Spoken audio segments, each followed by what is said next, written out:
Hello, my friends. Welcome back to my channel, or welcome for the first time if you're new. My name is Jessica. This is I Read to Relax, and I'm here to tell you my TBR for January 2026.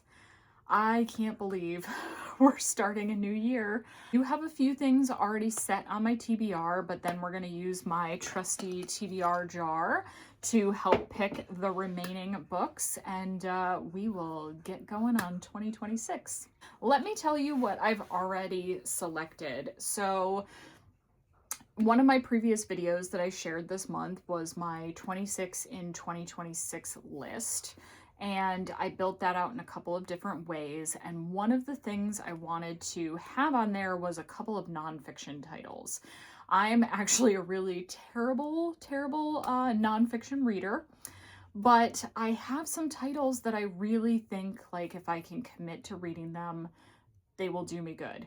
And one of them, which I had put on the list and I decided we just need to jump right into for January 2026, is The Gifts of Imperfection by Brené Brown. Hi, my name is Jessica. I'm a perfectionist. I'm also a people pleaser, and that combination can be killer sometimes. So I've had this book for quite a while, and I just have not sat down and actually read it, and I really do think it will do me good. So I plan to try and read at least a few pages a day through the month of January, so this will be sort of like an ongoing read, but that is the first thing on my January TBR. Then I have pre-ordered, and I am super excited for it to come in. I'm just gonna put the cover up here. It's A War of Wyverns by S.F. Williamson, and this is the sequel to A Language of Dragons, which I read in 2025 and really loved. So I'm super excited for that one. It comes out in January, so I will be reading that this month. I also had a book that I had pre-ordered that I did not get to in 2025 that I really would like to get to. So that is Silver and Smoke. Hi, baby. Silver and Smoke by Helen Schurer. And this is the final book in the Ashes of Thesmar trilogy.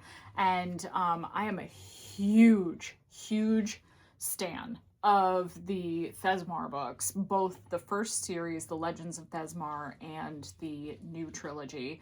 Ren, the main character in this trilogy, is one of my favorite female characters. I need to know how things finally end.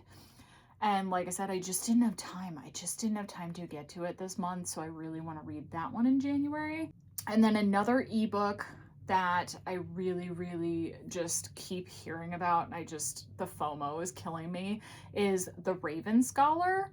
So this one, I'm not sure. I think it's the opener of a new series. Sounds so good. There's like trials, and like they have to find these spirits of different animals, and then they get imbued with different like powers based on the animal.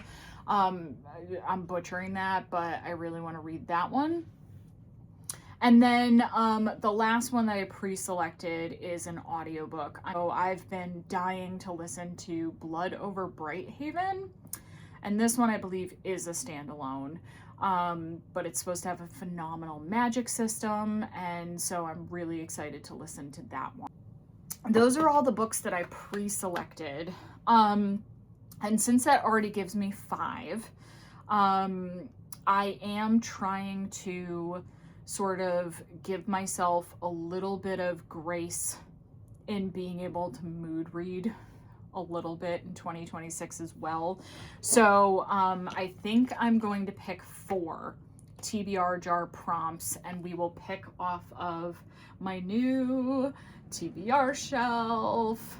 I ran out of bookshelf space. I had to get another bookshelf. I decided this would be the TBR one. I know you can't see the whole thing, but I will try to share as much with you as I can while I'm filming. But I'm gonna pick 4 prompts. We will pick 4 books, and we will stop at 9 on the official TBR and see how that goes for January. So when I was looking at what to put on this shelf, and I just noticed I forgot to take the number stickers off when I assembled it, so please ignore those if you see them. I put all 26 books from my 26 and 2026 list, except The Gifts of Imperfection, which I just pulled off, onto this shelf because I really do want to try and have those available for choosing at any given time. I also I had 10 books that were on a read it or on haul it list. So I added those into the mix because I'm gonna leave them on this shelf for like, I don't know, 3 or 4 months. And if I do not pull them off to read, they will officially go. Like that's just gonna be the time frame for those.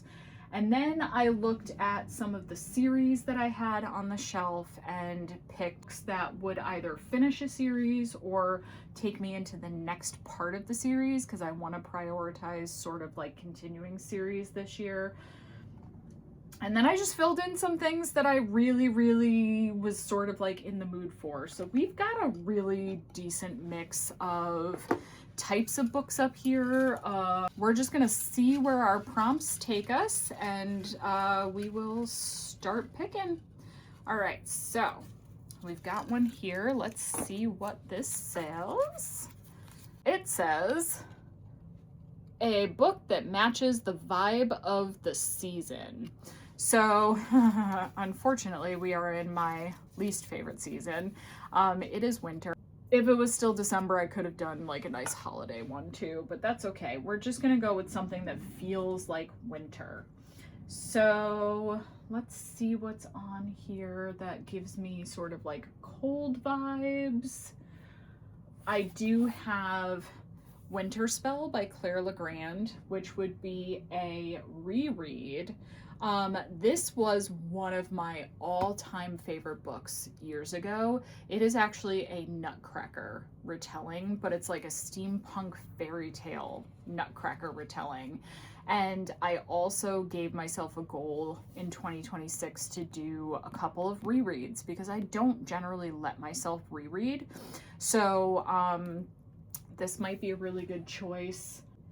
I've heard that Emily Wilde's Encyclopedia of Fairies is like a winter setting, as much as it sounds like it should be spring or summer, because I don't know, we always think of fairies as being summer based. So this could be a good one. I wish I knew for sure. I'm saying that now and I feel like I might be wrong. I feel like One Dark Window also gives me winter vibes. Like dark, broody, you want to curl up and close the shades kind of vibes. So that one could be fun. I'm trying to think. I really wanted to challenge myself to read this one again specifically because I've been trying to decide if I still love it enough to keep it in my permanent collection or if it's time to give this space to a different book. And I definitely feel like this would be a really great like early January read because it is kind of like the Nutcracker's Christmas. So you know what? I think I'm gonna go with Winter Spell because I also feel like if I don't read it in January or February, I'm probably not gonna reread it, and I really do want to do that. So I think we're gonna go with Winter Spell by Claire Legrand. And if you haven't read this one, at least as far as I remember it, it was phenomenal. So I'm excited to find out if I still feel that way. Let's pick another prompt. Okay. I'm trying to shake them around in there. So prompt number 2. Oh, I can't read that backwards. Book with a school or academy setting. Okay, I love academy books, so I should have some good choices. Let's see. I feel like this is set at a school. Funny. Oh, definitely. Okay. Okay. So, like I mentioned, I love a dark academia. I love an academy setting. I love a magical school. I love all of those, whether it's adult, whether it's young adult, whether whatever. So I've got 3 choices here, and I want to read them all already. But let me tell you about them. So the first one is a fun one. This is Elder God Dance Squad by Carrie Harris. And this is Cheerleaders meets the Eldritch Horrors. It is literally described as the perfect literary storm where Stranger Things and Bring It On collide into a dark and hilarious genre mashup of epic proportion. So this could be a really fun option, but then I'm also torn because I literally just got a copy of Girl Dinner by Olivia Blake for Christmas, and I'm dying to read this one. It is like about sorority sisters doing terrible horror things, and I just think that could be such a fun read. I also have this gorgeous copy of All the Devils by Caitlin Wilson, and this one takes place at a place called Ravenswood Academy. The main character, Andy's sister, Violet, has passed. And at the funeral, she is shocked to discover that the person in the casket is not her sister. So she's convinced that her sister's elite boarding school is covering up the truth, and she is determined to find out what happened. Oh my god, I'm so torn. I want to read all of these. I really, really do. I keep forgetting that I have this one on my shelf, and every time I read the description, I am just like, yes. So I think I'm gonna go with All the Devils.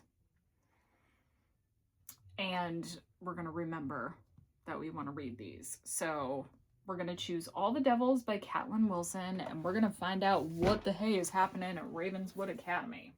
So let's do prompt number 3. All right, let's see what oh, it's a little one. It's a little one.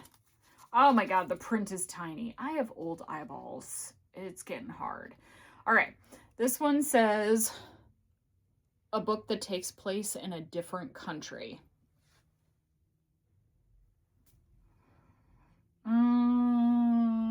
Am I gonna know it takes place in a different country? That's a oh, okay. I know this one does. I think this one does.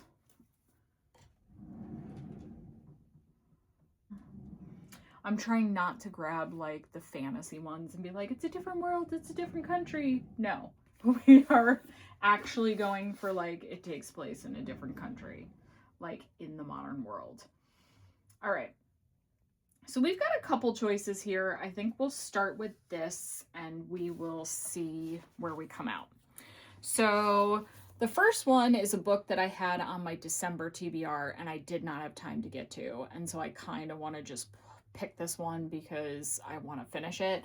It is the last one in a middle grade series called The Expeditioners, and I've really loved the first couple, and I don't know why I never read the last one. One definitely could be, this is like a steampunky action adventure middle grade series, which I think is phenomenal.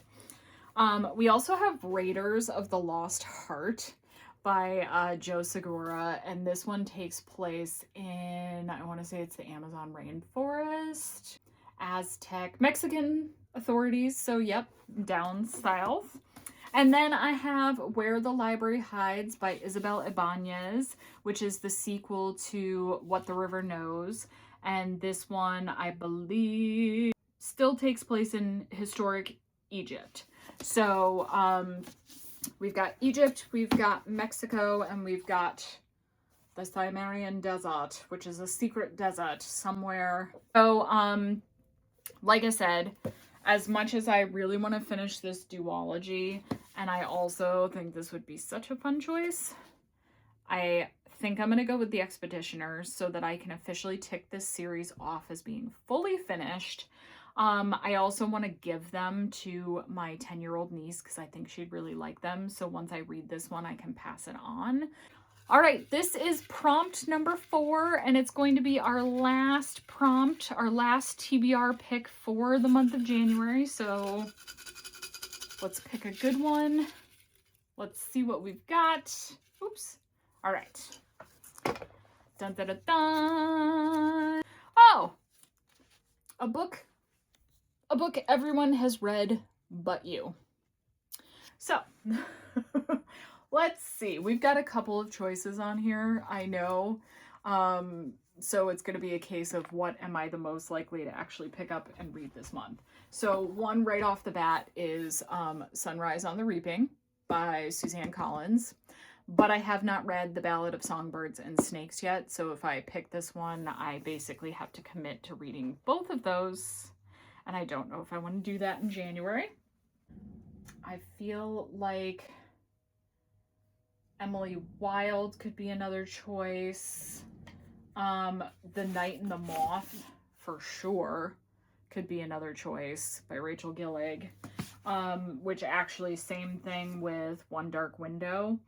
Because that's another one that I feel like everybody has read. Then Wild Reverence by Rebecca Ross. Oh, what do I want to do? What do I want to do? All right. I think actually in terms of what I want to read and what I will most likely finish in the month of January, I'm going to go with One Dark Window by Rachel Gillig. I really, really want to start this duology. I feel like a ton of people have read these books already, and that the FOMO is part of what's killing me about this. And I would rather read this one this month over The Night and the Moth. I'm going to go with this because I can read this one and then read the second one some other time this winter / spring. And I really, really, really want to read Sunrise on the Reaping, but I do want to read The Ballad of Songbirds and Snakes first, and I just don't think I'd get to it in January. So, like I said, we'll just do a quick recap. I am planning to read The Gifts of Imperfection, The Raven Scholar, A War of Wyverns, Silver and Smoke, Blood over Bright Haven, and then hopefully I'm going to reread Winterspell by Claire Legrand and read and finish the Expeditioners series. So this is the Expeditioners and the Lost City of Maps by S.S. Taylor. And then I have All the Devils by Caitlin Wilson and One Dark Window by Rachel Gillig. So that is my January TBR, and it looks pretty good. I know that some of these books are chunky, so I'm a little nervous. I'm gonna like run out of time to read everything I want to read in the month, but I think all the choices are really great, so I'm excited, and we're just gonna see what we can do. So yay, thank you so much for joining me on this journey to pick my TBR, and I hope that you have some exciting reading planned for January. So if you've read any of these and you really, really loved them or really, really hated them, whatever the case may be, spoiler free, but let me know. And then, you know, if you have one that you think I absolutely need to read first, let me know, because I think picking the order I read them in is going to be its own fun journey throughout the month. So, yeah, happy reading. All right, bye.